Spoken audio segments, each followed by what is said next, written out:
araw na lang bago ang halalan, may mga kahilingan na ang ilang kababayan natin para kay Duterte senatorial candidate Pastor Apollo C. Quiboloy sakaling siya'y palaring mahalal at makaupo sa Senado.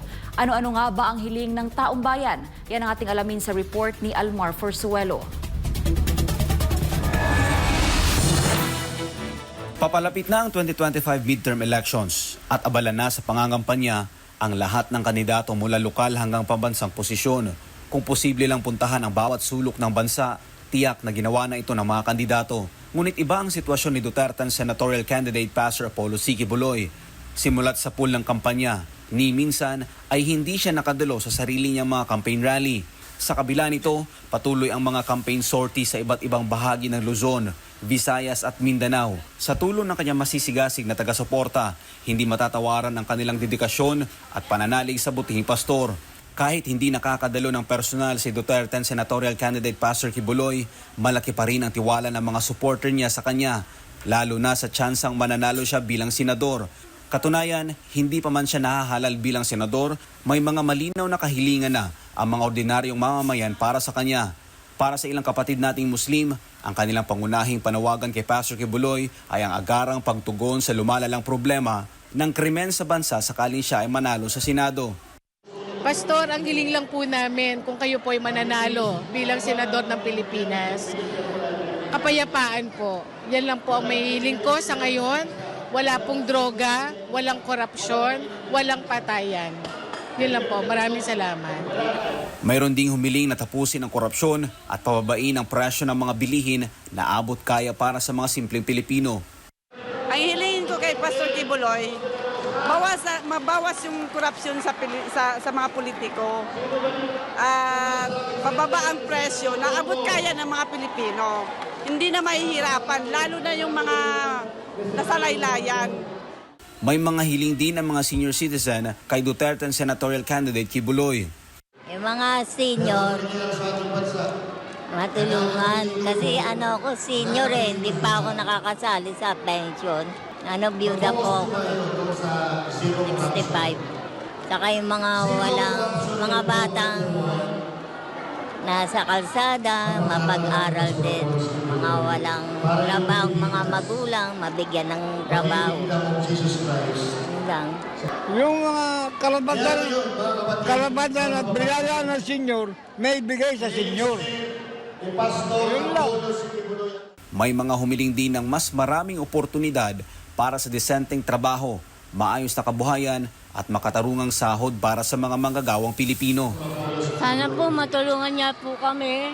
Bigyan niyo po kami ng magandang trabaho. Tsaka kabuhayan po, yun lang po. Yung mataas sa sweldo para sa mga manggagawa. Para sa manggagawa, sa sweldo, sa mga mahihirap. Yung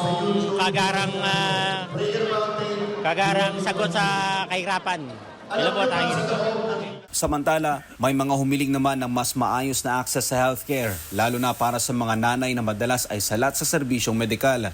Katulad na lang po sa pangkalusugan ng mga nanay. At saka yung sa healthcare.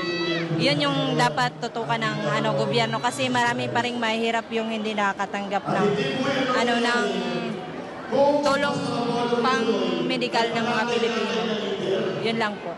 Mayroon ding mga taga-suporta ni Pastor Quiboloy na ang tanging hiling ay ang magkaroon ng maayos na pamamalakad sa bansa at naway maging inspirasyon siya sa iba pang mga lider upang mamuno ng may malasakit, integridad at takot sa Diyos. Sana isa siya sa umayos sa Pilipinas.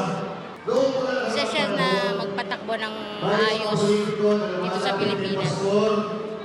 Kaya sana po magiging influensya sa mga kasama niya na kahit paano po ay mabago naman po yung ating bansa. Magkaroon po ng takot ng Diyos ang nasa namumuno at lalong-lalo na po sa mga matataas po na mga leader po sa ating bansa na magkaroon po silang una-unang takot sa Diyos po. Narito naman ang iba pang hiling ng mga taga-suporta ni Pastor Quiboloy.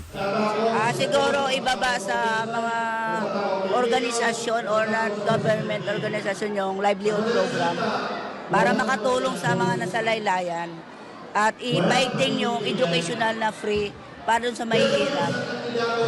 Ang hilingin ko lang naman puro sa kanya pagbutihin lang niya, tulungan niya ang lahat ng mahihirap para sa medical, educational, yun lang naman ang kailangan ng ating bansa para matulungan ang mga kababayan nating nasa laylayan.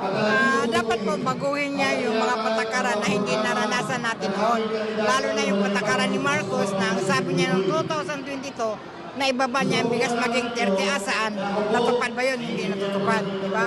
Tapos yung sinabi nilang senior na dagdagan ng 1,000 doon sa pensyon, hindi natupad ko. Hindi din sana pag panalo si Kibuloy, lalong masaya ang Pilipinas. Ito pa rin niya lahat ang mga pangako sa tao. Kabuhayan po para sa aming mga mahihirap, lalo na sa aming mga ina. Tapos po yung palawakin po ang edukasyon. Kabuhayan po. Kasi nahihirapan po kami dahil nasa bahay lang po kami. Sa ilalim ng Marcos Jr. administration, isa lang ang malinaw. Maraming Pilipino ang naghihirap dahil sa mataas na presyo ng mga pangunahing bilihin, kakulangan sa trabaho o mababang sahod, at limitadong access sa serbisyong pangkalusugan at edukasyon. At kabilang sa mga dahilan ng patuloy na kahirapan ay ang korupsyon, kakulangan sa long-term na solusyon, hindi pantay na distribusyon ng oportunidad at kakulangan ng suporta sa mga maliliit na negosyo at sa mga magsasaka.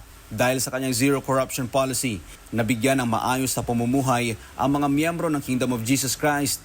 Kaya ang hiling ng ating mga kababayan ay hindi malabong mangyari dahil nagawa na ito ni Pastor Kibuloy sa KOJC kahit hindi pa siya isang politiko.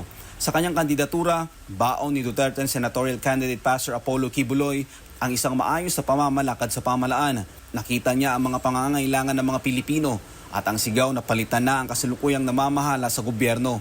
Kaya kahit hindi man siya present sa kanyang mga campaign sorties, hindi pa rin matatawaran ang kanyang pagnanais na gawing maayos ang Pilipinas.